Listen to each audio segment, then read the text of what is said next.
So I've been getting a lot of questions lately about faster versus slower approaches in reverse dieting. What's the best approach? A lot of times even out of frustration, and I get it because one person says you should just jump right up to maintenance and take a faster approach because it improves your hormones better and you get more out of it. Other people say you should take a very slow approach and just very gradually increase your calories and not go too fast. And it just can be very confusing. So I want to try my best to clear things up today about what's the best approach for you because it varies. And one thing I really want to say up front though is if you listen to anybody and they speak in absolutes, like you should always do this or you should never do that, be very cautious about listening to them because they probably have some sort of cookie cutter approach and they don't understand that it always depends on the context. It depends on the situation, the person, preferences. There's a lot of things to consider. And it really seems like there's this perception out there that reverse dieting means a very slow increase in calories over time and it has to take forever. And that's just not the case. There's no rules to this stuff. You can take it as fast or slow as you want. When it comes to reverse dieting, it's more defined, at least for me, as a gradual increase in calories, but that doesn't mean it has to be done slowly. I will say, usually, if you're coming out of a dieting phase anyways,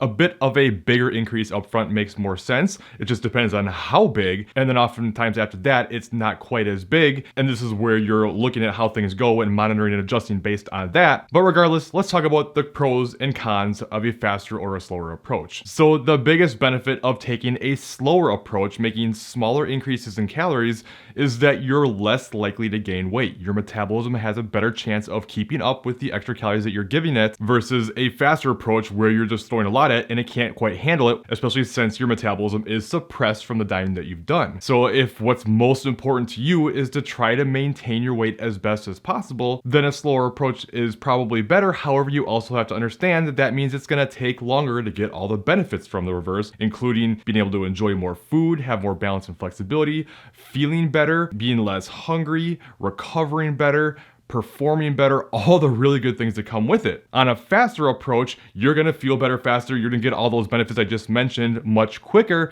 but you're also much more likely to gain weight. Now, does that mean that every time someone takes a faster approach, they gain a lot, and every time someone takes a slower approach, they barely gain? No, not necessarily. There's always a lot of factors at play, but that's how I look at it in terms of what's the more likely thing to happen by taking the faster or slower approach.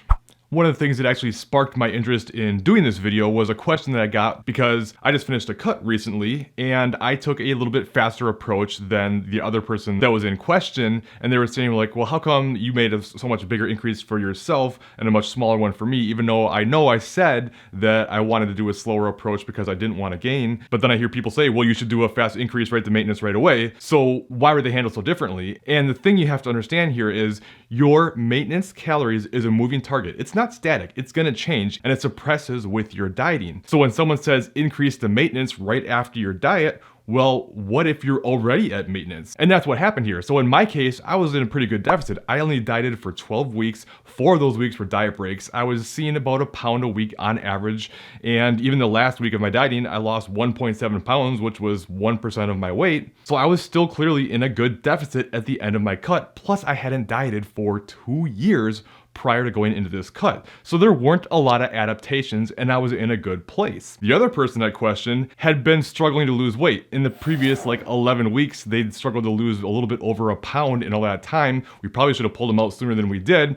But the point I'm trying to make is he was already basically at maintenance calories. So if you're already at maintenance calories, how do you increase calories faster to maintenance calories? You're already there. So again, maintenance calories doesn't mean what you should maintain your weight on based on some equation. It's the amount of calories that you currently maintain your weight on. So if you're finishing a diet and you've been stuck and you're maintaining on those calories, that's now your maintenance. Now you increase your maintenance calories by increasing your calories and getting your body used to the higher calories, which is why the gradual approach. But if you're already maintaining your weight at the end of a diet, if you make a large increase, there's a pretty good chance you're gonna start gaining weight pretty quickly because you're going into a surplus right off the bat. Your body can't handle that because of the suppression. So to reiterate, there's a difference between how long you've been dieting. This person had been about 3/4 of a year. They also hadn't properly reversed out from their previous diet just kind of stopped and then didn't pay attention for a handful of months and then jumped back into a deficit. So it wasn't like, optimal, so to speak. And I'm not like throwing shade at all by any stretch of the imagination. I'm just giving you things to consider for your own personal journey. And basically their body was just fighting them. So you have to take that into account. Now, does that mean you can't make a bigger increase if you're willing to take on that extra risk to feel better and stuff? Absolutely not. You always have to determine what's most important to you. There's also a difference between coming out of a diet versus basically being in an extreme restriction for a long period of time, or lots of yo-yo dieting with no real consistency. Sometimes someone will go,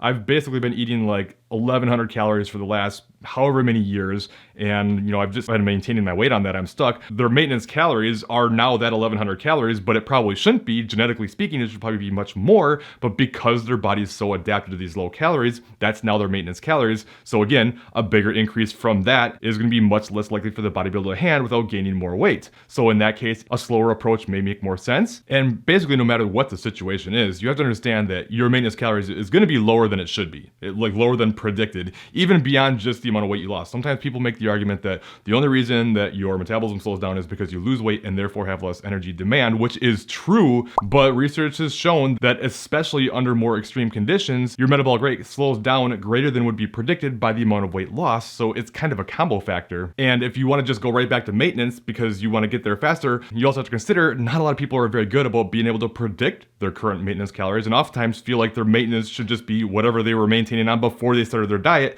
and that's not going to be the case. But no matter what, it really does come down to you make a change, whatever that might be, and then you be consistent with it, and then you just monitor it, and you make more adjustments based on how that's going. So we can predict until we're blue in the face, but we never know how the body's going to respond. We have to see and go. So don't be afraid of making changes or stop yourself from doing what you know you should do because you're afraid of what might happen. Start doing it and see what happens, and then you can make some changes. And even though I generally say that slower increases are going to be, safer in terms of not gaining weight, sometimes people can increase calories really fast, even with an extreme history, and things go really well. I think sometimes what happens is the body's been so restricted and in such a terrible state for so long that once you start feeling it well, it's just like, yes, like give me more, and things go really well. I think sometimes it's just better adherence. They start getting more calories, and then instead of binging and restricting and not really sticking to those low calories, they now start hitting their calories consistently, and that therefore puts them in a deficit as they bring their calories up. And that's really the next big thing I want to talk about here. Is we can talk all we want about probabilities and what's more likely to happen, but the thing is, even if you do think that not gaining weight is the most important thing to you, if the calories you're targeting are too low and you can't adhere to it and you keep overshooting those calories, then taking a slow approach isn't a good option for you. You need to know yourself and be okay with that. If you are overshooting all the time and struggling,